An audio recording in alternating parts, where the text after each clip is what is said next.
Hey runner, I've got some exercises that could help your shin splints. Are you interested? Let's face it, there is nothing worse than you working so hard, building up your mileage. You got this nice base build, and you're just starting to get into some speed work, some workouts, some tempo runs, all those great things. And then all of a sudden, out of nowhere, your shins start getting achy and dull and sore and almost this weird pulling sensation. And maybe it's in one shin, or maybe it's both, or maybe it's worse in one than the other. What are you supposed to do? I know it sucks, and we can fix it together. Let me show you how.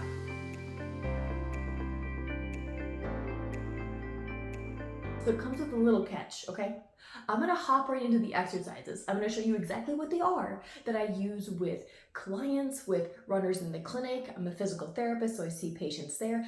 This is what I start with, okay? I'm gonna give them to you, but you have to stick around for the explanation afterwards, okay? Because otherwise you're gonna be very confused as to what you're doing, why you're doing it, how much to do it, how this is gonna help you, because, spoiler, they're not feet exercises. Now, I talk a lot about stronger feet and their importance, and I have a workshop all about that on my website, but that's not what we're doing today. Something different, okay? I'll stop talking, let's go to the exercises. Ready for bam? So, for these exercises, you are going to need a medium pound weight. I just have a medicine ball here, it is 10 pounds. I don't suggest doing these with 5 pounds, it's going to be too light. Likewise, you probably shouldn't do these with 15 pounds. You can try, but if you're falling over, if you're straining, if you're working too hard, you probably need to lighten up. First things first, these exercises are going to be on your knee, so it's very important that your feet are flat. If you don't believe me, try these exercises first. Toes up, this is cheating though. Don't actually do them this way. Then repeat them with your toes flat. Notice, is it easier, harder, what's working or what's not working? Compare the two and what your body is telling you, all right? So, first things first. I like a medicine ball because if you clock yourself in the head like I've done before, it hurts a little less, okay? So the first, tall kneeling, that's what this position is called, tall kneeling. We're gonna start here.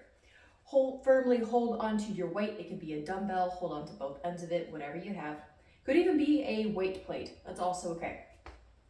We're gonna do halos in tall kneeling. So I like to think about the weight being right in front of my nose. The halo, you keep your biceps close to your ears, in front of my nose, bicep to ear, and then I like to think about trying to keep this weight right behind my head. So if I was going to bump the weight into my head, it would be at the very back of my skull. Now please don't actually do that, okay? So going around, clockwise and counterclockwise. From the front, still on your knees, toes are flat, okay? And same situation. We'll talk about reps and sets later. What we're gonna do is we're gonna upgrade this to make it look like running, okay? So that means you bring a leg up, okay? This is the only thing that has changed. Bottom is different now. We're in half kneeling, toes are still flat. Same position for your arms. This is a halo in half kneeling. And again, you're going to go in both directions. Make sure to switch sides and same situation, okay? So now, the last exercise is a little bit different. Being tall kneeling again, that's right, congratulations. I want you to think of this as a chop and a lift combined. Some people know these as wood choppers, wood chopping, something like that. Take your weight, you're gonna start at the opposite hip corner. What I like to think of is if I have a target by my ear. This is where I'm aiming. If you have a mirror in your home or in your gym, it's very helpful to do these in front of the mirror because then you can see a little focal point by your ear and so you know where you're aiming for. So, weight by your hip, power up by your ear. Now what I want you to do is I want you to move fast. I want you to move forcefully, okay? This is, I call it a power lift, okay? Power is supposed to remind you to move quickly and forcefully that way. That is on one side. You repeat on the other side. Now you're gonna know, if the weight is too light or too heavy. Too light, you're not gonna feel very much. Too heavy, you're gonna struggle to even get 3-5 reps. Here I'm looking more for 8. We'll talk more in detail, don't worry, but that's why I want you to choose a medium weight for that. Okay, now remember, you promised you weren't going to leave the video just yet. Let's talk about why you need these, how they help, what they do for you, and all those good things. Hey, you came back. Okay, let's start with a very brief recap of the previous video. For in full, yes, please go watch it, but let's give some context to these exercises and why we're doing what we're doing. Previous video, we talked about an EMG study that was done pretty recently showing that runners who end up with shin splints are also showing overactive soleus muscles. Remember, this is the muscle that is underneath your gastroc. Now, the reason these two connect is because runners who come to me on Instagram, on YouTube, the internet, in person, they're assuming that they're getting shin splints for a variety of reasons. One of these reasons being, oh, my soleus must be weak and I've tried strengthening it and I've done this. What's happening with shin splints is it might not be a strength issue, okay, with the soleus. It might be a neuromotor control. Now, don't run away, big fancy word, let's break it down, okay? When I say neuromotor control, I want you to think mind-muscle connection, okay? The muscle has its job to do and the brain gets feedback from the muscle like, are you doing your job? Muscle says yes, and brain says, but are you doing it correctly? And then it sends information back to the muscle. And as part of what I love to do as a physical therapist and working with runners is helping reestablish this mind-muscle connection, because when you do, you end up showing just how strong you are. We can make you strong just like that. We can take pain away just like that. In some cases, not all cases, but that is the power of your brain and your muscles working together correctly. And that is what these exercises that we just talked about, that I just showed you, that's what those do. I am trying to help you reestablish this muscle-mind connection. Because if we go back to the soleus in the EMG video, there's an assumption that EMG activity correlates with strength or weakness. That's not the case, right? And so that's why these exercises don't necessarily focus on making your soleus strong. What we're trying to do is reestablish communication. But where is this coming from? Is it coming from out of left field?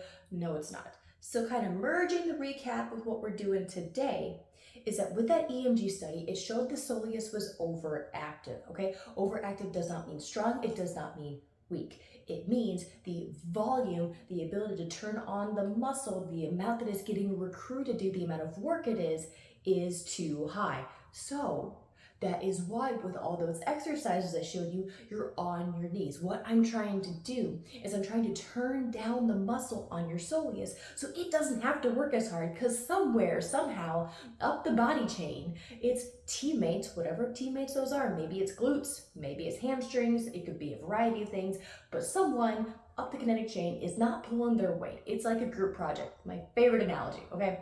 I'm pretty sure we've all experienced a group project, whether in school or even at work, and unfortunately, someone doesn't pull their weight, right? What happens then?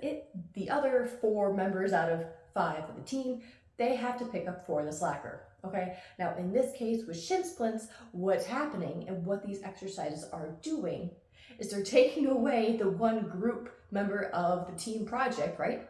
The shins, the feet, I'm taking them out.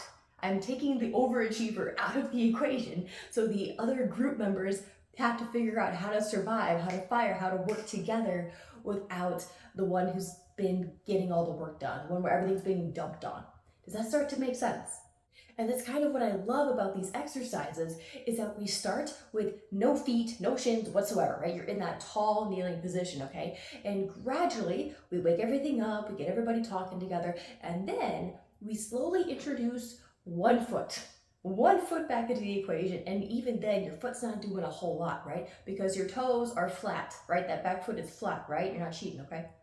So we gradually introduce one foot at a time to remind your body how to work together, what it's doing, how to be a team player. So probably the most important thing you're going to be looking for is you're going to kind of burn into your brain, how does it feel to do these exercises in that tall kneeling position, okay? Then you're going to move on to that half kneeling halo is really what I'm talking about. So compare the tall kneeling halo, how that feels, and the half kneeling halo and how that feels. Now remember, half kneeling halo has two parts, the right side and the left side, so don't forget. What I want you to do is I want you to compare the half kneeling, right versus left. Does one side feel more stable than the other? Does one side feel easier than the other? Did you almost fall over in a half kneeling position? I've almost done that, okay? I've worked hard enough that I don't fall over anymore, okay? But that's what I want you to do. I want you to experiment with these, see how they feel, and take in what your body is trying to tell you, because that is the magic behind these exercises. It's getting everyone, all the muscle teammates, to work together to reestablish neuromotor control. And if it is the soleus being too, if the volume is turned up too high, we're turning it back down. Now, if you want to learn even more, there's so much more about this, okay? It is on my website, drwhitfit.com. Thank you so much for watching. My name is Marie Witt. I am a practicing physical therapist. I am Dr. Whitfit on Instagram. Please come hang out with me there. If nothing else, if you want a free gift, I love giving free gifts, okay? Let me give you a gift. Please, you stayed this long into the video. Please have a free gift, okay? If you go on my website, drwhitfit.com, you will find free running guide right up there at the top in the bar. And that is my gift to you. It is a free injury running, can I talk? It's a free running injury prevention guide. Especially if you have tight, cranky hips, you're gonna love it, okay? It has my best exercises I use with patients all the time in the clinic. So, until next time, dare to train differently, Running Fit fam.